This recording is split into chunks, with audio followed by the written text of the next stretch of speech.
சேலத்தில் நடந்த மாநாட்டுக்கு 58 கோடி கட்சியில் நிதி வசூலிச்சிருக்காங்களாம். 58 கோடி, 5000 வாலண்டியர்ஸ், 5000 பணியாளர்களை வச்சு அந்த மாநாடு நடத்தினாங்களாம்.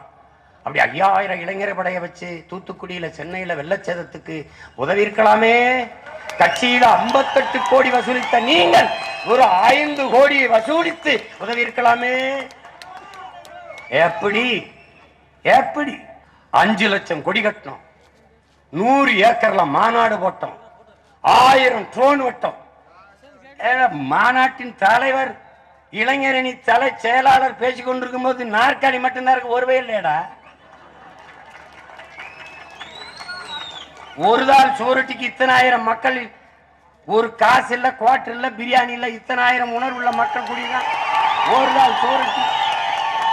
உடுமலைப்பேட்டையில சீமான் பேசுறான், அவ்வளவுதான். உங்களை மாதிரி மாச கணக்கா இளைஞரணி மாநாடு வருகிறார் எங்க ஐயா பொன்முடி. திரளுங்கள் திரளுங்கள் தமிழர்களே திரளுங்கள், சேலத்திலே மாநாடு. அவருக்கு வந்த நிலைமை கூவி கூவி கூப்பிட்டீங்க, ஒருவே இல்ல. தம்பி பேசிக்கிட்டு இருக்காரு உதயநிதி ஸ்டாலின், இங்க 3 சீட்டு விளையாடிக்கிட்டீங்க. அங்க அண்டால பிரியாணி அள்ளிக்கிட்டு ஓடிக்கிட்டு இருக்கீங்க. அந்த சமயக்காரன் எங்க உப்பு பாக்கெட்டை தூக்கிட்டு எண்ணெயெல்லாம் தூக்கிட்டு எங்க அப்படியே கறி எடுத்து அப்படியே போயிட்டாங்க. நாங்களும் கட்சிக்காரங்க இது நல்லா இருக்காங்க. ஏய், இங்கிட்டு கேட்காதப்பா, மேடையில பேசிக்கிற பார்த்தா அங்கிட்டு கேளுப்பா. என் பிள்ளைக்கு பணம் கட்ட முடியலன்னு ஒருத்தன் ஒரு உண்டியில ஏந்திக்கிட்டு வாசல மாநாட்டு வெளியில வர்றவங்க கிட்ட கையேந்திக்கிட்டு 58 கோடியை வசூலிச்ச பிக்காடி, அதுல 500 ரூபாய் போடா பரதீஷ். அவன் படிக்க முடியல, பிள்ளைய படிக்க வைக்க முடியலன்னு மாநாட்டு வாசல்ல கையேந்தி நிக்கிறான். மாடல் உனக்கு ஒரு களம் உருவாயிருச்சு, நீ உருவாக்கியிருக்க. அண்ணா தொடங்கிய கட்சியை கருணாநிதி கைப்பற்றி பேரம் பேத்தியலுக்கு சொத்தெழுதி வச்சது இல்ல ராஜா. இது எம்ஜிஆர் தொடங்கிய கட்சி அப்படி கைப்பற்றி வந்த கட்சி இல்லது, அப்படி கிடையாது. இது நாமளே உருவாக்கிய கட்சி. அந்த திமிரும் பெருமிதம் நமக்கு இருக்குன்னா இந்த சொல்லுவாங்க சுயம்பு லிங்கம்னு, அப்படி வந்த சுயம்பு லிங்க. நாங்க இந்த விதையை எவனும் உண்டன. எங்களுக்கு விதை போட்டவனும் இல்ல, தண்ணி ஊத்தி வேலி கட்டி உரம் போட்டு வளர்த்தவனும் இல்ல, எல்லாம் நாங்களே நாங்களே. இது கறிக்கோழி இல்ல, இது நாட்டுக்கோழியும் இல்ல, இது காட்டுக்கோழி. பார்த்திருக்கணும். நீங்க சொல்லலாம் இது பனங்காட்டு நரி சலசலப்பு கஞ்சாது அப்படின்னு. பனங்காடே நாங்க தான். இது பனங்காட்டி நரி அல்ல, இது வன்னிக்காட்டு புலிகள். இது இதுகிட்ட அப்படியே வாழாட்டு சுரண்டா. இந்த தேர்தல்ல எங்க ஆட்டம் தான், எங்க ஆட்டம் தான். எங்க காலுக்குள்ளதான் பந்து கிடக்கும். நாங்க எத்துனா எத்துவோம், நாங்க அடிக்கிற பக்கம் தான் ஓடும் பந்து. நீ பாரு, ஒருத்தன் பதில் சொல்லிட்டு போடாப்பா. 10 ஆண்டு மன்மோகன் சிங் ஆண்டு எனக்கு என்ன, 10 ஆண்டு மோடி ஆண்டு எனக்கு என்ன. தம்பி அண்ணாமலை இங்க வா, நீ எதுக்கு? நான் அண்ணன் உன்னை ஆதரிச்சிடுறேன். இந்த பேச்ச பதிவு பண்ணி வச்சுக்க தம்பி. அண்ணன் சொல்றேன், உன்னை ஆதரிக்கிறேன். எதற்காக? தமிழர் நிலத்திற்கு தமிழர்களுக்கு பாரதிய ஜனதா தேவை. ஒரு காரணம், ஒரே ஒரு காரணம். ஜம்மி ஒன்னு சொல்லிருங்க தம்பி, ஒன்னு சொல்லிருங்க. ஆதரிச்சுட்டு போறோம். நாளையில இருந்து எங்க சின்ன விவசாயில, எங்க சின்ன தாமரை. ஒன்னு சொல்லுங்களேன் பாப்பா. ஒன்னே ஒண்ணு. 22 மாநிலத்தை இங்க ஆண்டிருக்கீங்க. இந்த மொத்த நிலத்தையும் கொடுத்ததை விடுங்க, ஆண்டிருக்கீங்க. அங்க ஊழல் ஒளிஞ்சிருச்சா? லஞ்சம் ஒளிஞ்சிருச்சா? தடையற்ற மின்சாரம் வந்துருச்சா? அனைவருக்கும் கல்வி, கல்விக்கேற்ற வேலை, வேலைக்கேற்ற சம்பளம் வந்துருச்சா? தரமான மருத்துவம். தம்பி உத்தரப்பிரதேசத்துல மருத்துவமனையில பாயில படுத்து தரையில படுத்து கிடக்கிறான் தம்பி ஒரு நோயாளி. அவனுக்கு குளுக்கோஸ் போத்தலை ஏத்துவதற்கு ஒரு ஸ்டாண்ட், நிறுத்தம் கிடையாது. ஒரு அம்மா கையில பிடிச்சிட்டு இருக்கிற, இந்த கை வலிச்சிருச்சு, இந்த கையில பிடிச்சிட்டு இருக்கா. இது குஜராத் மாடல். காஞ்சிபுரத்துல ஒரு மருத்துவமனை, ஒரு நோயாளி படுத்து கிடக்கிறார். அவருக்கு குளுக்கோஸ் ஏத்துறதுக்கு ஸ்டாண்டு கிடையாது. ஒரு அம்மா கையில பிடிச்சிட்டே இருக்கு. இந்த கையில பிடிச்சிருக்கு, வலிச்சிருது. இந்த தொடப்பா இருக்குல்ல, தொடப்பா இந்த பிடி போட்டு, அது என்னது அது சொல்றது, மாப்பு.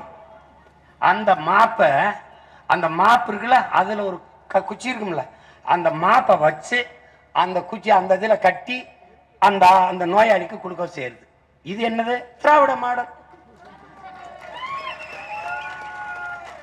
அது குஜராத் மாடல், இது திராவிட மாடல். ரெண்டுமே ஓடு மாடல். இதை காயிலாங்கடையில தூக்கி போடல். That's all your honour.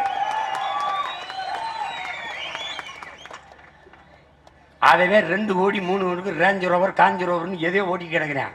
இவன் இன்னும் பழைய துருப்பிடிச்ச அம்பாசிடர் வச்சுக்கிட்டு திராவிட மாடல் அந்த மாடல். கர்மம் கர்மம். உன் மாடல்ல மண்ணலி போட என்ன வச்சிருக்க மாடல்? இங்க ஒரே ஒரு ஆட்சி தான், தமிழர் ஆட்சி, அறம் சார்ந்த ஆட்சி. எங்கள் திருநாட்டில் எங்கள் நல்ல ஆட்சியே பொங்கிடுக வாய்மை பொழிந்திடுக என்றே நீ செங்கதிர் சீர்க்கையால் பொன்னல்லி பூசிய கங்குல் நிகழ்த்த கருங்குயிலே கூவாயங்கிறான். செந்தமிழை செந்தமிழ் நாட்டை சிறமிக்க நந்தமிழர் உள்ளத்தில் வையம் நடுங்கும் வந்தலர் ஒன்று விரைந்து வளர்ந்தது என்று குந்தி குரல் எடுத்து கூவாய கருங்குயிலுங்கிறான். கை விரித்து வந்த கயவர் நம்மிடை பொய் விரித்து நம் புலங்கள் மறைத்து தமிழுக்கு விளங்கிட்டு தாயகம் பற்றி நமக்குள்ள உரிமை தமக்கன்பாரனில் எப்படி சொல்றான் பாருடே. தமிழுக்கு விளங்கிட்டுட்டான், தாயகத்தை பற்றிட்டான், நமக்குள்ள உரிமை அவனுக்குங்கிறான். அப்படிதான் வழி வழி அந்த மரத்தனம் எங்கே மொழிப்பற்றெங்கே விழிப்புற்று எழுங்கிறான். எவனுமே நம்ம முன்னோர்கள் தண்ணி ஊத்தி எழுப்பல ராஜா, வெந்நீர் ஊத்தி எழுப்பிக்கிட்டு இருக்கான். இதுக்கு மேல எந்திரிக்கலன்னு வச்சுக்க, உடனே அப்படியே அடக்கம் பண்ணிட்டு போயிட்டே இருக்க வேண்டியதான்.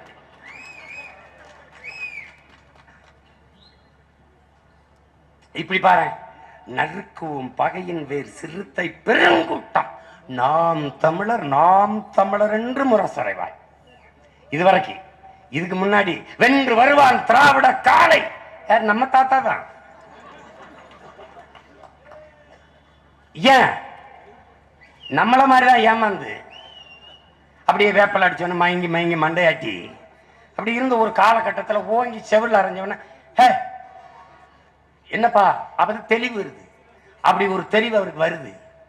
வரும்போது வென்று வருவான் திராவிட காளை என்று பாடிய புரட்சி பாவலன் நறுக்குவோம் பகையின் வருண்டான். நான் தமிழர் நாம் தமிழர் என்று முரசறைவாய். அடுத்த வரிய கவனி, அடுத்த வரி ரொம்ப முக்கியம். குறுக்கில் முளைத்திட்ட இந்த அயலார் ஆட்சிங்கிறான். கூண்டோட போயிட்டு கொட்டடா முரசம்ங்கிறான். இங்க நல்லா கவனிக்கணும் டியர் பிரதர்ஸ் அண்ட் சிஸ்டர்ஸ், நல்லா கவனிக்கணும். இந்த குறுக்கில் முளைத்திட்ட அயலார் ஆட்சி ஏண்டா போட்டான்? எங்கடா வெள்ளக்காரங்காலத்தில் போட்டான் அந்த வரிய? அப்படின்னா வெள்ளக்காரனை எடுத்து போட்டான்னு அர்த்தம். விடுதலை பெற்ற நாட்டிலே திராவிடர்கள் ஆட்சியில போடுறான்னா குறுக்கில் முளைத்திட்ட அயலார் ஆட்சி எது? இந்த திருட்டு பயலு ஆட்சி தான்.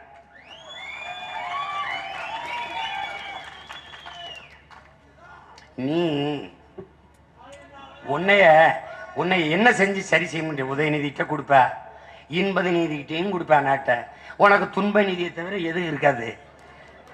உன்னை என்ன செய்யறதுன்னு தெரியல. நான் பல முகமுடி இந்தியன் கிழிச்சு போட்டாச்சு, திராவிடன், அடுத்து தேவரு நாடாரு கோணாரு செட்டியாரு பிள்ளை முதலி கிழிச்சு போட்டாச்சு. அதுக்கப்புறம் சாதி போயிடுச்சு. அப்புறம் மதம் இந்து இஸ்லாமு கிறிஸ்து. இவனை என்ன பண்ணி கழுவுறதுன்னு தெரியல. லைபாய் போட்டாச்சு, சிந்தால் போட்டாச்சு, லக்ஸ் போட்டாச்சு, ஹமாம் போட்டாச்சு, மெடிமிக்ஸ் போட்டாச்சு, செங்கலை வச்சு தச்சாச்சு. ஒன்னும் சரி வரல. ஆமா, பச்சை மட்டை வச்சுதான் வெளுக்கணும். ஒரு தம்பி இப்ராஹிமா ஏதோ ஒரு தம்பி நினைக்கிறேன், எங்க அண்ணனை அனுப்புங்க, ஒரு பச்சை மட்டையை கொடுத்து அனுப்புங்க சட்டசபைக்குள்ள. எனக்கு தெரியாது பச்சை மட்டைலாம் என்னன்னு தெரியாது. எனக்கு நாட்டில் இருக்கும்போது என் தம்பி பேசுவாங்க, அண்ணே இவனுக்கெல்லாம் சரி வட்ட மாட்டேன், இவனுக்கெல்லாம் பச்சை மட்டை வைத்தியம் சரியா வரும்.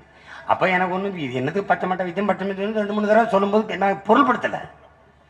பேச்சுவாக்கில் தம்பி வந்து டேய் என்ன இவெல்லாம் ரொம்ப சரி கிடையாது, இவெல்லாம் பச்சை மட்டை வைத்தியம் தானே சரியா வரும்னு என்னமோ சொல்லாமல் இருக்கு. நம்ம ஊர்ல எனக்கெல்லாம் கபடியில் கை விழுந்து மட்டையை செதுக்கி இப்படி கட்டி முட்டை பத்தை போட்டு இப்படி எண்ணெயை போட்டு விட்டுருவாங்க. அந்த மாதிரி ஒரு வைத்தியம் இருக்குன்னு நினச்சேன். உண்மையிலங்க இப்படி கை செதுச்சுன்னா அப்படி மட்டையை அப்படியே செதுக்கி வச்சு அதில் உளுந்து முட்டை அப்படி கட்டி விட்டுன்னா அப்படியே காஞ்சி பிடிச்சிக்கணும். சிரிச்சிருங்க. அப்போ கொஞ்சம் கொஞ்சம் எண்ணெயை விட்டுக்குருவோம், விளக்கெண்ணெயை அப்படியே இருக்கும். அதை ஒரு மாதம் கழிச்சா ஆறும் அப்படி எடுத்து போடுவோம். இந்த வைத்தியம்னு நினச்சேன். ஒரு நாள் என்னதான்டா பச்சை மட்டை அது அண்ணே அது தெரியாது அண்ணே. தலைவர் என்ன பண்ணுவாருன்னா சரி வரலன்னா பச்சை மட்டை வைத்தியம் என்னடா பண்ணுவீங்க அப்படின்னு. அண்ணே சட்டையெல்லாம் கழட்டிட்டுனே பச்சை மட்டை இருக்குன்னா பச்சை மட்டைன்னு. ஆமாம் அந்த கருகை சீச்சிட்டுண்ணே பிடிச்சுண்ணே வெளுத்து விட்டோம்னாண்ணே தோலை அப்படியே சட்டை சட்டையாக பிஞ்சுக்கிட்டு வரும்னே. அப்புறம் கடல் தண்ணீர் இருக்குன்னா ஒரு வாளியில் எடுத்துகிட்டு வந்துண்ணே ஊற்றி விடும்னே, இல்லைன்னா உப்பை கரைச்சி ஊற்றி விட்டுருவோம்னே. ஆளு அது வர வாயை திறக்க மாட்டான், ஒன்றும் சொல்ல மாட்டான்.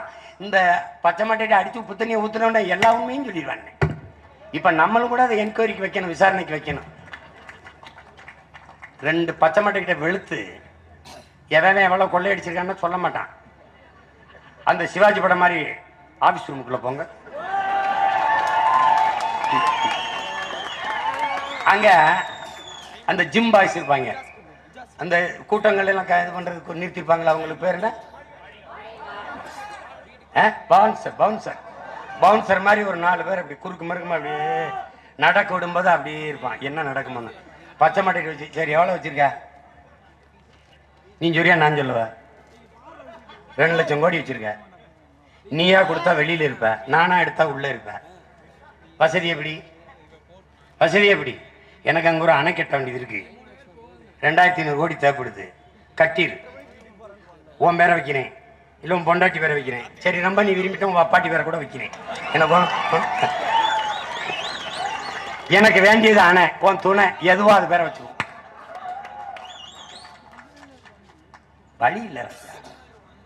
சிலரே சேதாரம் இல்லாமல் நகை செய்ய முடியாது, சிலரேனும் சாகாமல் பகை வெல்ல முடியாது. பண்ண பழகடா பச்சை படுகொலை பைந்தமிழ் இனத்திற்கு உயிரடா விடுதலை தான். கொலை வாழின எடடா மிக கொடியோர் செயல் அறவே, குகைவால் ஒரு புலியே உயர் குணமேவிய தமிழன் தான். ஆடா அடிக்கு அடிக்கு அடி வாங்கி ஓடி ஓடி ஓடி பயப்படாத. விமர்சனங்கள் அதெல்லாம் விடு. தோப்புல நேரா நிக்கிற மரத்தை தாண்டா முதல்ல விட்டுவான். நம்ம நேரா நிக்கிற நேர்மையா நிக்கிறோம், நம்மளை தாண்டா விமர்சிப்பான். போடா மாசத்துன்னு சொல்றான்ல, டே எதிரி உன்னைய புகழ்ந்துட்டான்னா நீ நீ இதை தவறு பண்றாடா ஜாக்கிரதையா இருந்தான். எதிரி உன்னை விமர்சிச்சுக்கிட்டு இருந்தா நீ சரியா செஞ்சுக்கிட்டு இருக்கடா, வேலை சரியா இருக்கு, வேமா போடா வேமா போடாங்கிறான். அவன் முன்னத்தியர்கள் நிறைய இருக்கான்ல, ஃபிடல் சொல்றான்ல, ஃபிடல் காஸ்ட்ரோ. டேய் நீ போற பாதையில உனக்கு எந்த இடையூறு இல்லையாடா, டேய் நீ போக வேண்டிய பாதை இல்லடா, வேற எவன போன பாதை, திரும்பி வாடா திரும்பி வாடா. நீ போற பாதையில உனக்கு இடையூறு இருக்கணும்,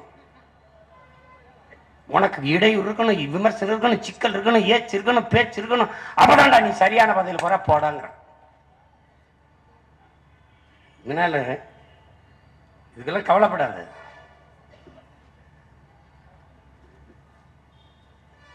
வளைஞ்ச ஆணியை வேணாலும் அடிப்பானா தம்பி, நேரா நிக்கிற ஆணியை தான் அடிப்பான். நம்ம நேரா நிக்கிறான் அடிக்கிறான். இப்ப நாமளே கூட்டணிக்கு வர்றோம்னு சொல்லு, பேச மாட்டான்.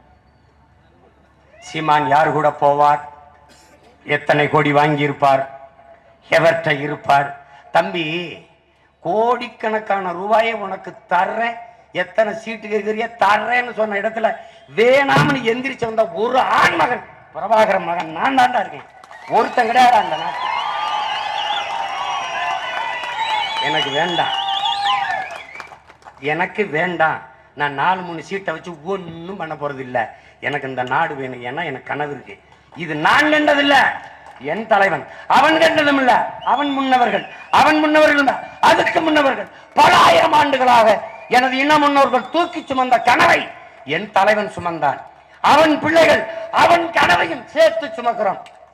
அதனால சிறிய தடுமாற்றம் இல்ல, தளர்ச்சியும் இல்ல, ஒண்ணும் கிடையாது.